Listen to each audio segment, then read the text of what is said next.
Dominic Daniel Santagata, but I've always been known as Dan, so if anybody's looking for me, they would be looking for Dan instead of Dominic. I was with the 5th Infantry Division, and I was a combat engineer attached to the division, part of a combat team, which was called the 10th Combat Team of the division. And that was my job. And I was born in Woodhaven, Long Island. And later on, after a couple of years, my dad moved into Stamford, Connecticut. And that's where I lived, and my parents are still living there today. And when the war broke out, I was a senior in high school. And I was just getting ready to turn 18.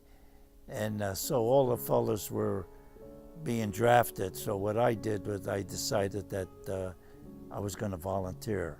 So I volunteered for the Army, and I went up to New Haven, Connecticut to be for all my examinations and tests and everything. And when I walked there, a Marine sergeant grabbed me by the arm. I said to him, no. My first choice was the U.S. Army. And I also got an offer from the U.S. Navy. And I again said no, that I was strictly for the U.S. Army. Well, from there, I went up to Fort Devens, Massachusetts. That's where they took me. And I was there for 3 or 4, maybe a couple of weeks. And what happened from there is they sent me down to Fort Belvoir, Virginia. Now, I was going to become a combat engineer. I don't even know how I got around to being a combat engineer, but anyway, I spent 13 weeks there, and I had some real hard stress training. And from there, I was sent to Camp Shenango, Pennsylvania. I think that's around Newcastle. And from there, I was eventually ended up at Camp Shanks, New York, which was a jumping off point for going to Europe. And I was there for a short time. But while I was there, I was able to come home every night. I was able to make a contact and get home, and I would say to my mom, I'll see you tomorrow night. Well, this one time I said, I'll see you tomorrow night. I got back to Shanks, Camp Shanks, and the order was there that we were pulling out. So the next thing I know, we were on trucks, we're down to the pier, and I was on the Queen Elizabeth. And before long, I was looking through the porthole, waving at the Statue of Liberty. Well, from there, I ended up in England, from England over to Scotland, and then the next thing I knew, I was in Northern Ireland, and I was attached to the 5th Infantry Division, which has the Red Diamond patch. Now, my division was just came in from Iceland. They spent, I think, 14 months up there building a base and doing all this unloading and stuff.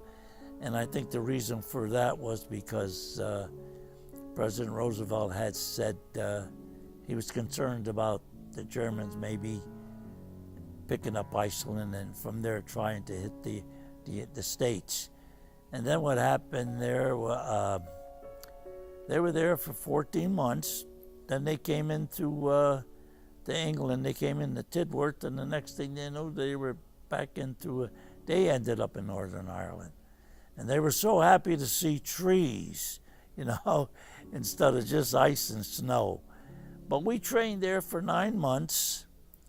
We were 8 months in Newcastle and 1 month in Portadown. And then we put on a big show for General Patton, and I believe Eisenhower was there also. And it was a big show the division put on. And my job was that day was handling Bangalore torpedoes. That's more or less used them for blowing up barbed wire so that you could so the boys can go through. And then it was great. He grabbed a hold of one fellow's rifle and he said, this is your best SOB you could have. And of course, you know him, he always wanted to stand up and just keep firing and moving. And then he touched the soldier's tip on his bayonet. He said, it's not sharp enough. But Patton was a great general. Anybody that served on them loved him.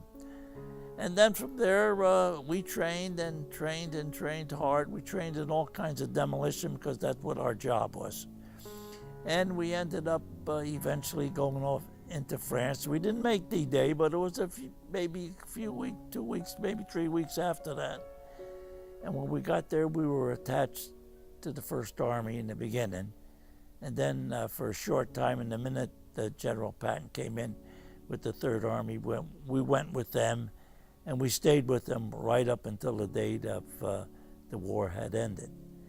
But we had, we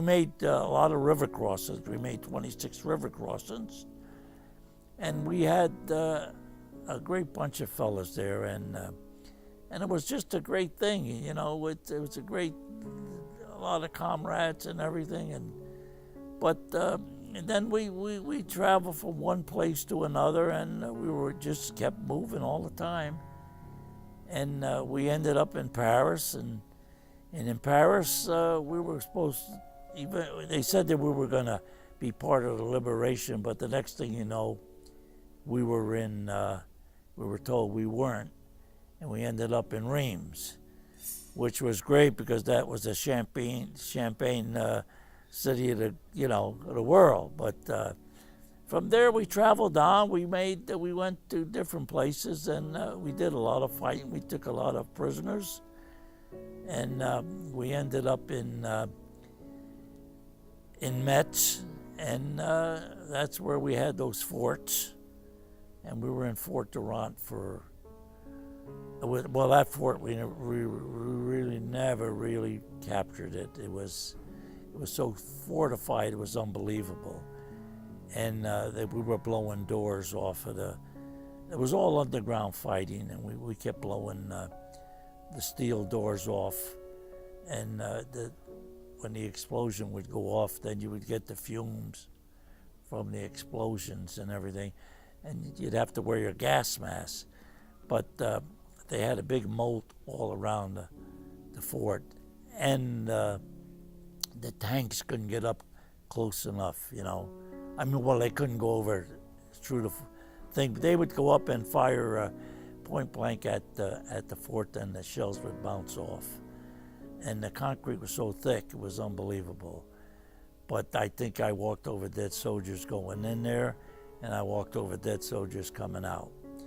So finally from there, we were there for a while, and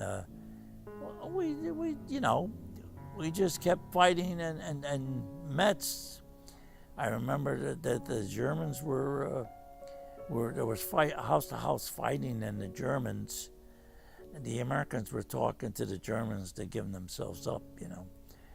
But it was tough. I know we were living in a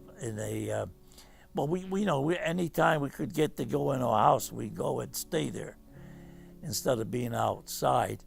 And there was this house must have belonged to somebody that was very important and had all this beautiful furniture in there. And I went in there and I saw this big picture of Adolf Hitler hanging on the wall. I got so annoyed I picked up a inkwell, and I threw it and I smashed the whole picture all up. But we were there for a short time, and then the next thing you know, this bulge broke through. So now, you know, they were having a meeting in Verdun, and they asked General Patton how soon he could be ready. And he had said, I had 3 divisions to go in 2 days. Well, they thought it was kind of funny. They didn't believe him, but he had anticipated all of this. You know, he was a great general. He just, you know, some people didn't like him. But I'll tell you, anybody served under him liked him. And he anticipated that, and the next thing you know, we were on these trucks, anything that had wheels on it. And we'd be racing in the middle of the night.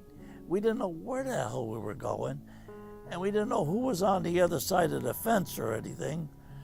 And that's the way it went until we got all the way up into Belgium, and they had,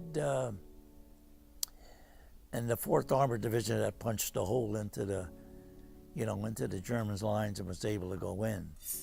But when we were also in Luxembourg too, and when we were in Luxembourg, we were making a river crossing.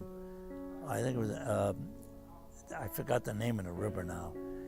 And there was a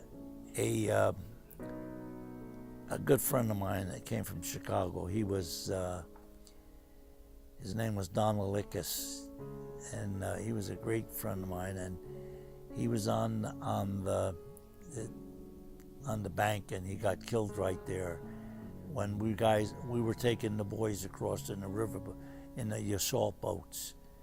And that day I was a radio man, and I couldn't get up, I couldn't get anybody to come down, and he died right there on the riverbed.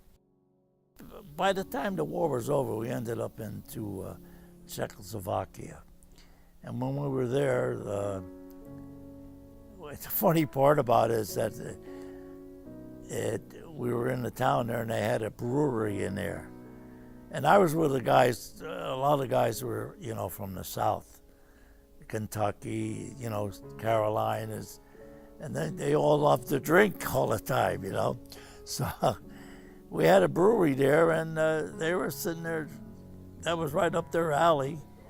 And it wasn't too long when, that was May 8th, it wasn't too long that one of the English guys come by, one of the English soldiers come by, says, "Hey, mate, the war's over." But the bad part about it was that we had 2 guys that were killed because the Germans didn't know that the war was over. And I always said today that I believe those were the 2 guys that were killed in our division. And then from there, we pulled a month's occupation duty over in Germany, which was great. And of course, you couldn't talk to the civilians at that time because it was a $65 fine. And then we got orders to come back to Le Havre, France. And from there, we jumped on we were there for a short time. I got to go to Paris again, have a little fun, and if you know what I mean. And then I got to, and the next thing you know, we were on this SS Lejeune coming home. Well, we came home, and it was just a wonderful thing. Everybody in New York City waiting for us and waving and everything. So I got to go back up to Fort Devens again. So I got back up at Devens, and they gave me a 30-day furlough. And they gave me a 30-day furlough, and I came home, and I was lucky because when I was home on furlough was the day that they dropped the atomic bomb, and I had to go back to Fort Devens after my 30-day furlough was up, and I got into Devens, and the next thing you know, they had no room for me there to discharge me, so they sent me down to Fort Knox, Kentucky, where my division was. So I was, not Fort Knox, Fort Campbell, I'm sorry. So what happened, I was there for maybe 6, 8 weeks, 10 weeks, and the next thing you know, I got my discharge, but they sent me up to Fort Knox to get discharged. So when I got there, they check you out, make sure everything's okay, and they gave me $46.46 to go home with. But that's what happened with that. But then when I came out, I ended up getting into the Connecticut State Guard, and I was with them maybe for about 10 years before I gave everything up, you know. But that was my life in the Army. But you know something, I would do it again tomorrow if I had to. I mean, it was such a wonderful bunch of guys, and I never forget them. And I feel bad for the ones that wasn't lucky as I to come home, you know. And I just can't ever forget about them. I just can't.